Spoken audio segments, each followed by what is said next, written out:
क्योंकि आज तो 19 किलो वाला कमर्शियल एलपीजी सिलेंडर सस्ता हो गया है। 41 रुपए सस्ता होया है कमर्शियल सिलेंडर।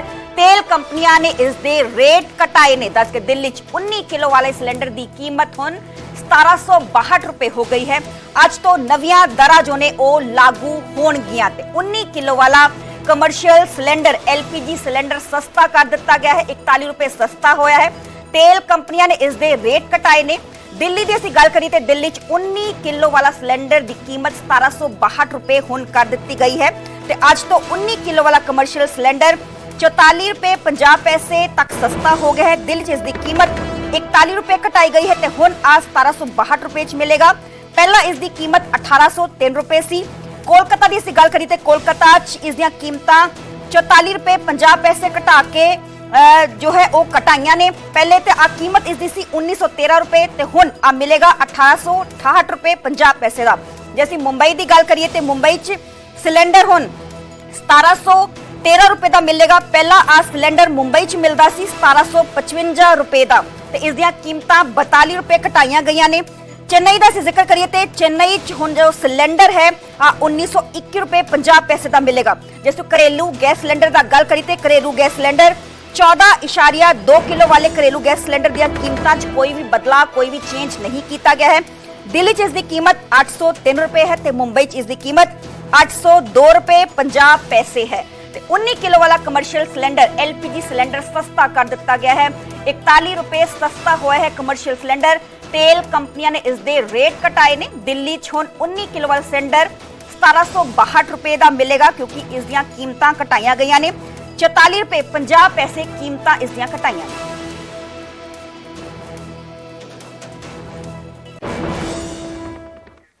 आज तो नवे वित्तीय साल की शुरुआत हो गई है। आज 1 अप्रैल है। आज तो 12 लाख तक की आमदन टैक्स फ्री होएगी। तो बजट दियां तजवीज़ां आज तो लागू हो रही ने क्योंकि टैक्स स्लैब च एक वड्डा चेंज बदलाव कीता सी। 1 साल तो बंद यूपीआई अकाउंट नहीं हो सकणगे इस्तेमाल ते डिविडेंड लई आधार पैन लिंक करना जरूरी होएगा। सेविंग ते एफडी इंटरेस्ट भी बदला चेंज किया गया। 1 अप्रैल तो यूपीएस जो है उसनू लागू किया जाएगा। ते आज तो नवे वित्तीय साल दी नवे फाइनेंशियल ईयर की शुरुआत हो रही है क्योंकि आज 1 अप्रैल है। आज तो 12 लाख की आमदन टैक्स फ्री की गई है। बजट दियां तजवीज़ां आज तो लागू होणगियां। जैसे जिक्र करिए तो 1 साल तो बंद यूपीआई अकाउंट हुण इस्तेमाल नहीं हो सकणगे। 12 लाख की कमाई ते जीरो टैक्स लगेगा। पुरानी स्लैब का जिक्र करिए तो पुरानी स्लैब 3 लाख तक की सी ते उस दियां दरां 0% उस ते लगदा सी। नवी स्लैब का जिक्र करिए तो 0 तो लेके 4 लाख तक 0% लगेगा। 4 लाख तो 8 लाख तक 5% लगेगा। 8 लाख तो 12 लाख तक 10% लगेगा। 12 लाख तो 16 लाख तक 15% लगेगा। 16 लाख तो 20 लाख तक 20% लगेगा। 20 लाख तो 24 लाख तक 25% लगेगा तो 24 लाख तो ज्यादा 30% लगेगा। यानी आज तो नवियां दरा जो ने लागू हो गया क्योंकि आज तो नवे फाइनेंशियल ईयर की शुरुआत हो चुकी है। कि अगर हम बात करें क्योंकि यूपीआई ज्यादातर लोग इस्तेमाल करते हैं तो यूपीआई में अगर आपका यूपीआई आईडी 1 साल से इनएक्टिव है तो आज के बाद वो आपको काम उस पर नहीं कर पाएंगे, तो आपको उसको दोबारा से चालू करना पड़ेगा। एक और यूपीआई से संबंधित बदलाव कल होने जा रहा है कि जिस फ़ोन नंबर से आपका यूपीआई लिंक्ड है, मान लीजिए वो फ़ोन नंबर इनएक्टिव है या आपने उसको फ़ोन नंबर से लिंक नहीं किया हुआ है, तो आपको उसको फ़ोन नंबर से एक एक्टिव फ़ोन नंबर से लिंक करना पड़ेगा। बैंक में आप फिक्स डिपॉजिट रखते हैं तो उस फिक्स डिपॉजिट के ऊपर टीडीएस जो कटता है, टैक्स कट जाता है, उसकी एक सीमा होती है।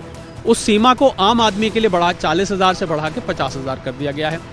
जो सीनियर सिटीजन है यानी कि 60 साल से ऊपर के जो टैक्स पेयर्स हैं उनके लिए ये 1 लाख कर दिया गया। अगर मैं इसको और आसान भाषा में कहूँ तो अगर आपका 50,000 रुपये तक का ब्याज किसी भी फिक्स डिपॉजिट से आ रहा है तो अब उसके ऊपर टैक्स नहीं कटेगा। यही सीनियर सिटीजन का अगर 1 लाख तक का ब्याज आ रहा है तो उसके ऊपर टैक्स नहीं कटेगा। तो जिन लोगों की इनकम 12 लाख रुपए तक की है और सैलरी वाले की 12,75,000 तक की है उस पर अब टैक्स नहीं कटेगा। अब आम आदमी से या टैक्स पेयर को कैसे इसका सरोकार है, वो ये है कि आपने अपनी टैक्स प्लानिंग जो करनी है आप उसी के अकॉर्डिंग कर सकते हैं। आपको हैरान मत होइएगा अगर अप्रैल महीने की तनख्वाह में आपका टैक्स कम कट कराए, क्योंकि हो सकता है अगर आपकी 12 लाख रुपए तक की सैलरी है या सैलरी में 12,75 की स्टैंडर्ड डिडक्शन मिला के तो उसके ऊपर कोई टैक्स नहीं कटे। इस अच्छे बदलाव के लिए आप तैयार रहिए। जीएसटी में एक सिस्टम होता है कि जो कंपनियां अलग अलग स्टेट्स में काम करती हैं, तो जो उनको इनपुट टैक्स क्रेडिट मिलता है, यानी कि जो अपनी लागत पे वो जीएसटी देती है उसको वो घटाती है, उसको हम इनपुट टैक्स क्रेडिट कहते हैं। तो input service distributor ISD GST में कॉन्सेप्ट होता है। तो वो अब अलग अलग राज्यों में दिक्कत ये होती थी कि अलग अलग राज्यों को आपस में जीएसटी बांटने में दिक्कत हो जाती थी, कॉम्प्लिकेट हो जाता था। अब ये कंसोलिडेशन पोर्टल पे कर दी गई है कि जो भी इनपुट सर्विस डिस्ट्रीब्यूटर रजिस्टर्ड है उसकी अलग अलग राज्यों की अपॉर्शनमेंट अपने आप हो जाएगी। ये एक बड़ा बदलाव आने वाला है। दूसरा, 1 अप्रैल है, हमें कुछ LPG के दामों में भी बदलाव देखने को मिल सकता है। कई बार नए वित्तीय वर्ष शुरू होने पे थोड़े बहुत LP, हालांकि ये बीच बीच में कई दफ़े किए जाते हैं, इसमें बदलाव आपको देखने को मिल सकता है। जिन लोगों के सेविंग्स अकाउंट हैं, लगभग सब लोगों के, अब तो जनधन अकाउंट मिला लें तो लगभग हर व्यक्ति का यहाँ पर सेविंग्स अकाउंट है।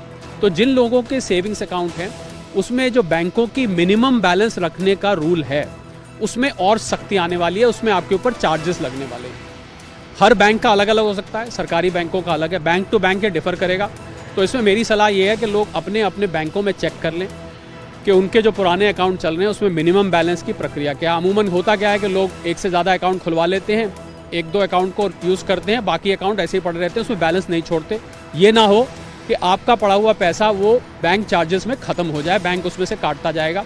तो अपने बैंक से अवश्य पता करिए कि आपके ऊपर बैंक चार्जेस कितने लग रहे हैं मिनिमम। अगर मिनिमम बैलेंस चार्जेस हैं तो आप उसमें या तो पैसा डाल दीजिए या फिर उस अकाउंट को आप बंद करवा सकते हैं। जो लोग डिविडेंड लेते हैं उन्होंने अगर अपने डिविडेंड अकाउंट को आधार और पैन को लिंक नहीं किया है तो आपका वो डिविडेंड आना बंद हो सकता है, वो अकाउंट में डिविडेंड। और आपका जो 26 AS होता है, जो इनकम टैक्स का होता है, वहाँ भी वो डिविडेंड आपको दिखाई नहीं दे तो हैरान मत होइएगा। जो डीमैट और म्यूचुअल फंड जिन लोगों के अकाउंट हैं, यानी कि जो शेयर्स में ट्रेडिंग करते हैं या जो म्यूचुअल फंड अकाउंट जिनका है, जिनका म्यूचुअल फंड चल रहा है, उन लोगों के लिए KYC करना फिर से ज़रूरी होगा। KYC के नियम और सख्त हो गए हैं। आपको मालूम होगा कि समय समय पर आपको बैंक को अपना आधार या अपना कोई आइडेंटिफिकेशन देना पड़ता है अपने अकाउंट को वैलिडेट रखने के लिए। तो आधार और जो भी आपको बैंक मांग रहा है आपसे, जहाँ भी आपका अकाउंट चल रहा है, आप उसकी KYC ज़रूर कराइए, वरना आपका जो म्यूचुअल फंड और डीमैट का अकाउंट है वो बंद किया जा सकता है, इनएक्टिव किया जा सकता है। RBI ने रेपो रेट्स में पीछे चेंज किया था, तो हैरान मत होइएगा अगर आपके FD और सेविंग के रेट्स बदल जाएं। और मुझे लग रहा है अभी बढ़ने की तो मुझे ज़्यादा उम्मीद लग नहीं रही है, हालांकि बैंकों में आपस में प्रतिस्पर्धा रहती है, उसकी वजह से कहीं आपको रेट बढ़ जाए, पर मुझे लग रहा है कि थोड़ा थोड़ा ये रेट आपको कम होता दिख सकता है। इस पर भी बड़ी बारीकी से नज़र रखें, क्योंकि होता क्या, लोग अमूमन इस इंटरेस्ट के भरोसे अपना खर्च करते हैं और पता लगा कि वो इंटरेस्ट आना कम हो गया तो FD और इंटरेस्ट के रेट्स बढ़ने को, सेविंग्स अकाउंट के रेट्स बढ़ते घटते आपको कर सकते हैं।